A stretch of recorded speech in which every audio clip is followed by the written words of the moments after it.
Hello guys, heavenly body to possess के episode 57 में आप सभी का वेलकम। और आप लोग मेरी वीडियो को देखने आए जिसके लिए आपका शुक्रिया, और जिन्होंने भी मेरे चैनल को सब्सक्राइब एंड वीडियो को लाइक किया था उसका भी बहुत बहुत शुक्रिया। अब देखते हैं आगे। एपिसोड की शुरुआत में हमको दिखाया जाता है शेंग झॉये को। शेंग झॉये जब स्पेस पोर्टल को ओपन करके वहाँ से जा ही रही होती है, तभी दिखाते हैं शेंग झॉये एकदम से ब्लश करने लगती है और ब्लश करते हुए कहती है फिर से इन लोग फिर शुरू हो गए, क्योंकि दोस्तों जिया गोजियान और यिनज़ारू फिर से बाजा बजाना स्टार्ट कर देते हैं। शेंग झॉये जब आगे बढ़ रही होती है तभी दिखाते हैं उसके अंदर से बहुत ढेर सारी स्पिरिचुअल पावर निकलना स्टार्ट कर देती है, जैसे कि लास्ट एपिसोड में आपने देखा था जब वो पोर्टल से नीचे गिरी थी। और शेंग झॉये अपने बैलून को संभालते हुए कहती है वे दोनों सच में कम से कम मेरे आगे जाने का इंतजार तो कर लेते।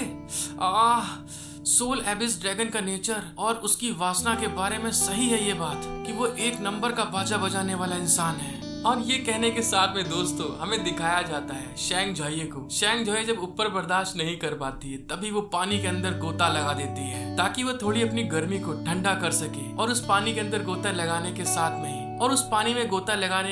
में ही शेंग झॉये थोड़ा अपनी गर्मी को ठंडा करने के साथ में ही बाहर की ओर आ रही होती है और उसी पानी के अंदर से गुस्से में कहती है गॉड फादर प्लीज कुछ करिए, अगर आपने कुछ नहीं किया तो मैं इसको सहन नहीं कर पाऊंगी, और अगर आपने मदद नहीं की मैं इस तरह से इस लाइफ को और नहीं जी सकती हूँ कि मजे लो तुम लोग और सहना मुझे पड़े।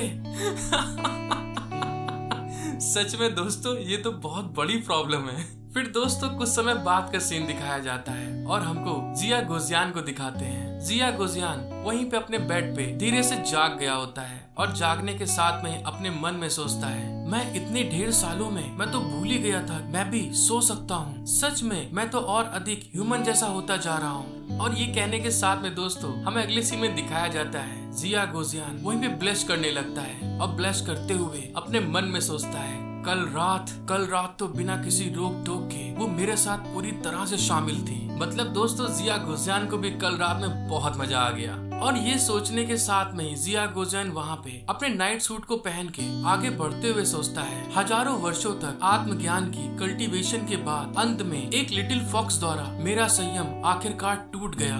और इस चीज को सोचते हुए जिया गोजियान आगे चला जाता है और इस चीज को सोचते हुए जिया गोजियान किचन की तरफ पहुँच जाता है और पहुँचने के बाद में यिनज़ारू से पूछता है तुम क्या कर रही हो। यिनज़ारू उसको देख के बहुत ज्यादा खुश हो जाती है और स्माइल करते हुए कहती है अरे वाह आप तो जाग गए हैं। मुझे लगा कि तुम वो कल की बातों को हम दोनों के बारे में सोच रहे होगे। और ये बात कहने के साथ में हमें दिखाया जाता है यिनज़ारू जिया गोजियान के पास में आ जाती है और उसके पास में आकर उसके सीने को सहलाते हुए कहती है मैं आपके लिए सूप बना रही हूँ। मैं कल रात के बाद में 100 टाइम्स और ज्यादा एनर्जेटिक हो गई हूँ और मैं इसे किसी भी समय दोबारा कर सकती हूँ, और अगर आप तब तक के लिए रुक सकते हैं तो क्या मस्त बात होगी। जिया गोजियान उसकी ये बात सुनने के बाद में कहता है तुम अब कैसी फालतू बातें कर रही हो। अब जिया गोजियान की ये बात सुनने के बाद में यिनज़ारू को दिखाते हैं। यिनज़ारू एक बाउल में सूप को डालते हुए हंसते हुए कहती है हाँ मुझे पता है आप सर्वश्रेष्ठ पुरुष हैं इस दुनिया में। और तभी जिया गोजियान यिनज़ारू की तरफ देखते हुए अपने मन में सोचता है आप मेरे यांग युआन टॉनिक के कारण बहुत ज्यादा एनर्जेटिक हैं। जब जिया गोजियान इस चीज के बारे में सोच ही रहा होता है तभी दिखाते हैं यिनज़ारू उसको उसके टिफिन में सूप को डाल के दे रही होती है। तभी जिया गोजियान उसका सूप लेते हुए उससे कहता है आपको ये सूप सिस्टर यान को भी भेजना चाहिए। आज दूसरे दिन की जो कैपिटल की हवा है सच में बहुत ज्यादा ही दिल तोड़ने वाली लग रही है। जिया गोजियान उसके हाथ से सूप लेने के बाद में यिनज़ारू से कहता है आप एक काम क्यों नहीं करती हैं? आप खुद ले जाकर ये सूप यिनज़ारू को क्यों नहीं देती हैं? जब मैं जाता हूँ तब आपको क्या जलन नहीं मचती है? जिया गोजियान की ये बात सुनने के बाद में यिनज़ारू उससे कहती है जलन, लेकिन जब मैं उसे फोन करती हूँ तो वह मुझे जाने नहीं देती। मुझे नहीं लगता कि वो आपको उस चीज के लिए मना कर देगी। और ये कहने के साथ में दोस्तों हमारा सीन शिफ्ट हो जाता है और शिफ्ट होते हुए यान वुयू पे आ जाता है और हमें दिखाया जाता है यान वुयू को। यान वुयू के इवॉल्व होने के बाद में यान वुयू के अंदर कुछ पावर बहुत ज्यादा अवेक होना स्टार्ट हो जाती है और तभी वहाँ पे उसके रूम में बहुत ढेर सारी वर्मिलियन फायर वहाँ पे निकल रही होती है। और यान वुयू को दिखाया जाता है यान वुयू की हालत बहुत ज्यादा ही खराब होती है। वो दर्द में बुरी तरह से करहार रही होती है क्योंकि जो उसकी फायर होती है उसमें कुछ अजीब हो रहा होता है। और तभी यान वुयू दर्द में एकदम से चिल्ला देती है आह। और चिल्लाने के साथ में दोस्तों हमको दिखाया जाता है यान वुयू वहाँ पे जमीन पे धड़ाम से गिर जाती है और गिरने के बाद में अपने मन में सोच रही होती है जबरदस्ती निर्वाणा में पहुंचने के कारण जो उसके साइड इफेक्ट हैं इतने ज्यादा गंभीर थे जो मैंने कभी सोचे भी नहीं थे। अगर जिया गोजियान वहाँ होता, और ये सोचने के साथ में वो अपने आप को संभालते हुए कहती है मैं किस तरह की होप लगा रही थी। फिर कहती है मैं तो महज एक मजाक उड़ाने लायक हूँ जिसे एक लैब के अंदर एक विषय के रूप में तैयार किया गया, ना ही मैं ह्यूमन हूँ और ना ही गॉड्स की वंशज। फिर कहती है वो तो सभी का गॉडफादर है लेकिन मेरा नहीं है, वो अब मेरी परवाह नहीं करेगा। और ये सब बातों को सोचते हुए हमें दिखाते हैं यान वुयू बेचारी वहीं पे उदास होके अपने घुटने को पकड़े हुए बेचारी बैठी होती है जिसके अंदर से बहुत ढेर सारी फ्लेम निकल रही होती है। जब वो वहाँ पे उदास बैठी ही थी तभी दिखाते हैं उसके कंधे पे एकदम से एक हाथ आके उसको टच करता है। जब यान वुयू अपने सर को उठा के आगे देखती है तो देखती है कि जिया गोजियान उसके सामने बैठा होता है और तभी वो उससे कहती है जिया गोजियान तुम यहाँ पर क्यों हो। यान वुयू की ये बात सुनने के बाद में जिया गोजियान कहता है वैसे देखा जाए तो लिटिल फॉक्स ने मुझसे आपके लिए सूप लाने को कहा था तो इसीलिए मैं यहाँ पे आया हूँ। फिर जिया गोजियान उसकी तरफ देखते हुए कहता है आपकी बॉडी जबरदस्ती निर्वाणा में जाने के कारण एक समय से पहले बच्चे की तरह है। अगर आपके पास अच्छी मात्रा में यान और युआन पावर नहीं है तो हो सकता है तुम वापस डीमन में बदल सकती हो।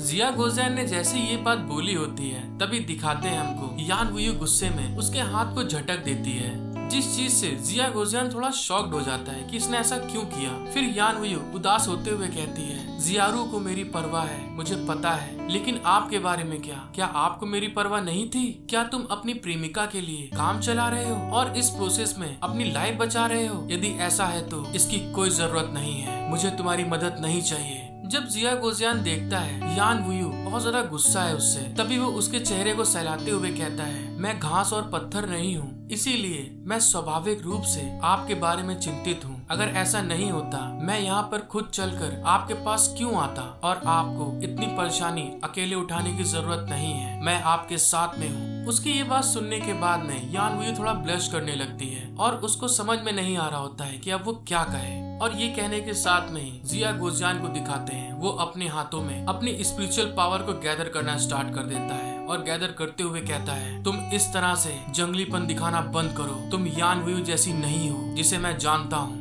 जिया गोजियान की ये बात सुनने के बाद में यान वुयू ब्लश करते हुए शर्माते हुए कहती है वो इसलिए है क्योंकि आप यान और युआन का इंजेक्शन लगाना चाहते हैं, क्या तुम मेरे साथ में मेड कल्टीवेशन कर सकते हो?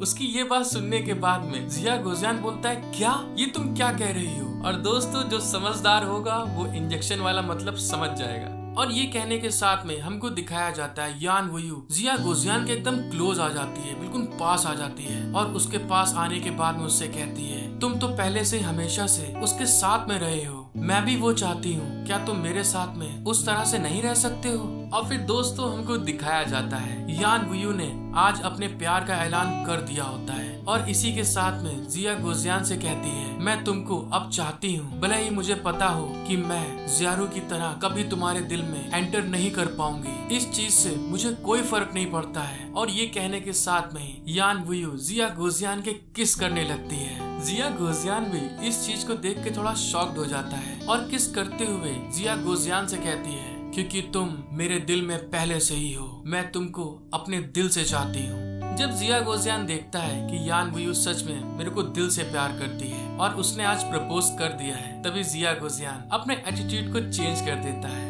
और साथ ही हमको दिखाया जाता है यान वुयू को जमीन पे ले आता है और यान वुयू से हंसते हुए कहता है तो ठीक है, तुमने यही मुझसे मांगा था ना, लेकिन मुझे लगता है कि तुम इस चीज के लिए बाद में पछताओगी। और यान वुयू भी उसको देख के स्माइल करते हुए कहती है यान वुयू की डिक्शनरी में रिग्रेट जैसा शब्द है ही नहीं, मैं कभी नहीं पछताती हूँ। और फिर दोस्तों हमको दिखाया जाता है जब वो दोनों आपस में किस कर रहे होते हैं, प्यार कर रहे होते हैं साथ में, तभी वहाँ पे बहुत ढेर सारी फ्लेम रिलीज होना स्टार्ट हो जाती है। वो जो कमरा होता है दोस्तों, उस पूरे कमरे में बहुत भयानक फ्लेम निकलने लगती है और इसी को कहते हैं प्यार की गर्मी। आज तक सुनी थी दोस्तों और आज मैंने देख ली है। और फिर हमको दिखाया जाता है जिया गोजियान का शर्ट उतर चुका होता है और यान वुयू भी वहाँ पे जमीन पे लेटी होती है और लेटे लेटे ही उसके अंदर से बहुत ढेर सारी वर्मिलियन बर्ड की जो फायर होती है वो रिलीज हो रही होती है। तभी हमें कुछ समय बाद का सीन दिखाते हैं। यान वुयू एकदम से ट्रांसफॉर्म होने के बाद में एक पिंक कलर के एग में चेंज हो जाती है और किसी दोस्त ने मुझसे कहा था कि यान वुयू के बलून पे भी टैटू है। तो मेरे दोस्त वो टैटू इसलिए है क्योंकि वो वर्मिलियन बर्ड का सिंबल है जो कि आप आज उसके अंडे पे भी देख सकते हैं। और तभी जिया गोजियान उसको देखते हुए शॉक्ड होते हुए कहता है, क्या ये तो एक पिंक एग में चेंज हो गई है, ये इस तरह से एग में एकदम बदल गई, ये मुझे पसंद नहीं आया। फिर हमको दिखाते हैं जिया गोजियान यान वुयू के एग के पास में जाकर उसको इन्वेस्टिगेट करते हुए अपने मन में सोचता है, एक बार जब स्विच फ्लिप हो जाता है तो ये सच में बहुत खराब होता है, लेकिन मुझे इस एग पे जो निशान बने हुए हैं वो और ज्यादा दूर महसूस हो रहे हैं। जिया गोजियान जब इस चीज के बारे में सोच ही रहा होता है तभी दिखाते हैं वहाँ पे एकदम से कोई गेट पे आ जाता है और जब वो गेट के अंदर आते हैं तो हमें पता चलता है ये अपनी डिप्टी कमांडर होती हैं और वो ऐसे जिया गोजियान को एक एग के बगल में खड़े हुए देख रही होती हैं। जिया गोजियान को उस जगह देखने के बाद में डिप्टी कमांडर एकदम से शॉक्ड हो जाते हैं और फिर उससे कहते हैं, जिया गोजियान तुम यहाँ पर क्यों हो और ये इस तरह से ये सब क्या हो गया यहाँ पे। हेलो गाइस, आई होप कि आपको एपिसोड देखने में मजा आया। अगर आपको मेरा एक्सप्लेनेशन वीडियो पसंद है तो प्लीज गाइस मेरा सपोर्ट करें, जल्द से जल्द मेरा 5K कंप्लीट करें और इसी के साथ मिलते हैं नेक्स्ट एपिसोड में। Thank you for watching my video, love you.